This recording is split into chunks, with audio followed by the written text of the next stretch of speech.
Hello అండి, ఎలా ఉన్నారంతా? నేను ఎప్పటి నుండి ఎగ్ బాయిలర్ కొందాం అనుకుంటున్నాను. సో ఇప్పటికి కొన్నాం. సో ఇదైతే ప్రెస్టేజ్ ఎగ్ బాయిలర్. మీరు ఆల్రెడీ చాలామంది యూజ్ చేస్తూనే ఉండొచ్చు, and maybe different companies. So ఎంతవరకు ఇవి ఎఫెక్టివ్గా బాయిల్ అవుతాయి అనేది నాకు తెలీదు, ఎప్పుడు యూజ్ చేయలేదు కాబట్టి. సో దీని ప్రైస్ వచ్చేసి 1395, but we got it for 1025 from A local store. అమెజాన్లో కూడా చూసాను, 1045 అట్లా ఉంది. సో మేబీ ఇది ఇంతకే వస్తుంది అనుకుంటా, అంతమించి తగ్గదేమో.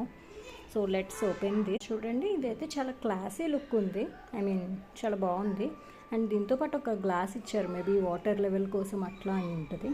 అండ్ ఇక్కడ కొన్ని లెవెల్స్ ఉన్నాయి, ఆ లెవెల్స్లో వాటర్ పోస్తే మేబీ ఎగ్ మనకి ఎంతవరకు బాయిల్ అవ్వాలి అనేది. అండ్ మనం ఇక్కడ ఓపెన్ చేసి జస్ట్ ఇక్కడ ఎగ్స్ ప్లేస్ చేసి ఇక్కడ ఈ ప్లేస్లో వాటర్ పోసి జస్ట్ పెట్టడమే. అండ్ వన్స్ అయిపోయాక ఇది మేబీ ఆఫ్ అయిపోతుంది ఆటోమేటిక్గా, లైక్ ద కరెంట్ కుక్కర్లోనే. సో నెక్స్ట్ వీడియోలో మేబీ నేను ఇది యూస్ చేసి ఎట్లా వర్క్ అవుతుందో నేను చెప్తాను. సో మీరు కూడా మేబీ ఆల్రెడీ యూస్ చేస్తున్నట్లయితే ఎఫెక్టివ్గా ఎగ్స్ ఎట్లా బాయిల్ అవ్వాలో మీకు తెలిస్తే మేబీ మీరు కూడా సజెస్ట్ చేయండి. Thank you.